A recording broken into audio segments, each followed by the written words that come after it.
ಮಧ್ಯಾಹ್ನ ಹೊತ್ತು ಉರಿ ಬಿಸಿಲಲ್ಲಿ ತಂಪಾಗಿ ಏನಾದರೂ ಕುಡಿಬೇಕು ಅಂತ ಅನ್ನಿಸ್ದಾಗ ಈ ಶುಂಠಿ ಜ್ಯೂಸನ್ನು ಮಾಡ್ಕೊಳ್ಳಿ. ದೇಹಕ್ಕೆ ತಂಪು ಅಂತಲೇ ಹೇಳ್ಬೋದು. ರುಚಿನೂ ಅಷ್ಟೇ ತುಂಬಾ ಚೆನ್ನಾಗಿರುತ್ತೆ. ಮಾರ್ಕೆಟಲ್ಲಿ ಸಿಗೋ ಕೂಲ್ ಡ್ರಿಂಕ್ಸ್ ಕುಡಿಯೋದಕ್ಕಿಂತ ಈ ರೀತಿಯಾಗಿ ಮನೆಯಲ್ಲೇ ಸುಲಭವಾಗಿ ಮಾಡ್ಕೊಳ್ಳಿ. ಟೇಸ್ಟ್ ಅಂತೂ ತುಂಬಾ ಚೆನ್ನಾಗಿರುತ್ತೆ ಅಂತಲೇ ಹೇಳ್ಬೋದು. ಹಾಗಾದರೆ ಬನ್ನಿ ತಡ ಮಾಡದೆ ರೆಸಿಪಿನ ಶುರು ಮಾಡೋಣ. ವಿಡಿಯೋ ನೋಡೋದಕ್ಕೂ ಮೊದಲು ನೀವಿನ್ನು ನನ್ನ ಚಾನಲನ್ನು ಸಬ್ಸ್ಕ್ರೈಬ್ ಮಾಡದೆ ನೋಡ್ತಾ ಇದ್ದರೆ ಪ್ಲೀಸ್ ಸಬ್ಸ್ಕ್ರೈಬ್ ಮಾಡ್ಕೊಳ್ಳಿ. ಹಾಗೆಯೇ ಪಕ್ಕದಲ್ಲಿ ಬರುವಂತಹ ಬೆಲ್ ಐಕನನ್ನು ಕ್ಲಿಕ್ ಮಾಡಿ. ಇದನ್ನು ಮಾಡಲಿಕ್ಕೆ ಮೊದಲು ನಾನಿಲ್ಲಿ ಒಂದು ಗ್ಲಾಸ್ಗೆ ಅರ್ಧ ಹೋಳಾಗುವಷ್ಟು ನಿಂಬೆಹಣ್ಣಿನ ರಸನ ಹಾಕ್ಕೊಳ್ತಾ ಇದ್ದೀನಿ. ಒಬ್ಬರಿಗೆ ಮಾಡ್ಕೊಳ್ಳೋ ಹಾಗಿದ್ರೆ ಪೂರ್ತಿ ಅರ್ಧ ಹೋಳು ನಿಂಬೆಹಣ್ಣಿನ ರಸನ ಹಾಕ್ಕೊಳ್ಬೇಕು. ಬೀಜ ಇದ್ದರೆ ಅದನ್ನು ತೆಗೆದು ಈ ರೀತಿಯಾಗಿ ಪೂರ್ತಿ ಅರ್ಧ ಹೋಳಾಗುವಷ್ಟು ನಿಂಬೆಹಣ್ಣಿನ ರಸನ ಹಾಕ್ಕೊಳ್ಳಿ.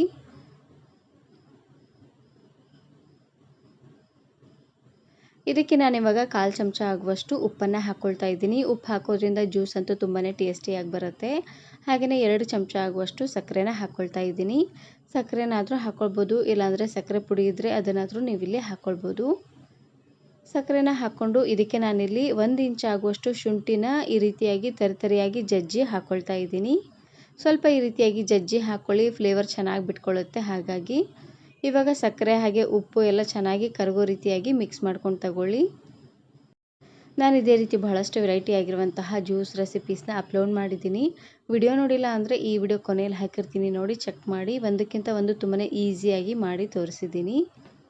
ನೋಡಿ ಈ ರೀತಿಯಾಗಿ ಸಕ್ಕರೆ ಎಲ್ಲ ಚೆನ್ನಾಗಿ ಕರಗಿದಾದ್ಮೇಲೆ ಇವಾಗ ನಾನಿಲ್ಲಿ ಸ್ವಲ್ಪ ನೀರನ್ನು ಹಾಕ್ಕೊಳ್ತಾ ಇದ್ದೀನಿ. ಸಕ್ಕರೆನಾದರೂ ಹಾಕ್ಕೊಳ್ಬೋದು, ಇಲ್ಲಾಂದರೆ ಬೆಲ್ಲದ ಪುಡಿ ಇದ್ದರೆ ಬೆಲ್ಲದ ಪುಡಿನಾದರೂ ನೀವು ಇಲ್ಲಿ ಹಾಕ್ಕೊಳ್ಬೋದು. ಇವಾಗ ನಾನಿಲ್ಲಿ ಪೂರ್ತಿ 1 ಗ್ಲಾಸ್ ಆಗುವಷ್ಟು ನೀರನ್ನು ಹಾಕ್ಕೊಳ್ತಾ ಇದ್ದೀನಿ. ಆದಷ್ಟು ಸ್ವಲ್ಪ ತಣ್ಣದಾಗಿರುವಂತಹ ನೀರನ್ನು ಹಾಕ್ಕೊಳ್ಳಿ.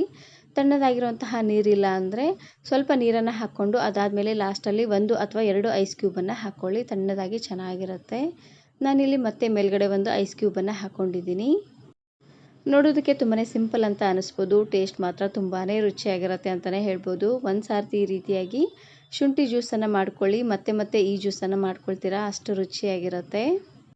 ಇವಾಗಂತೂ ಮದುವೆ ಸೀಸನ್ ಎಲ್ಲ ಶುರುವಾಗಿದೆ. ಮದುವೆ ಸೀಸನಲ್ಲಿ ವೆಡ್ಡಿಂಗ್ ಕಾರ್ಡ್ ಎಲ್ಲ ಕೊಡಲಿಕ್ಕೆ ಬರ್ತಾರೆ ನೋಡಿ, ಅವರಿಗೆ ತಕ್ಷಣಕ್ಕೆ ಈ ರೀತಿಯಾಗಿ ಜ್ಯೂಸನ್ನು ಮಾಡಿಕೊಡಿ. ತುಂಬಾ ಇಷ್ಟಪಟ್ಟು ಕುಡಿತಾರೆ ಅಂತಲೇ ಹೇಳ್ಬೋದು.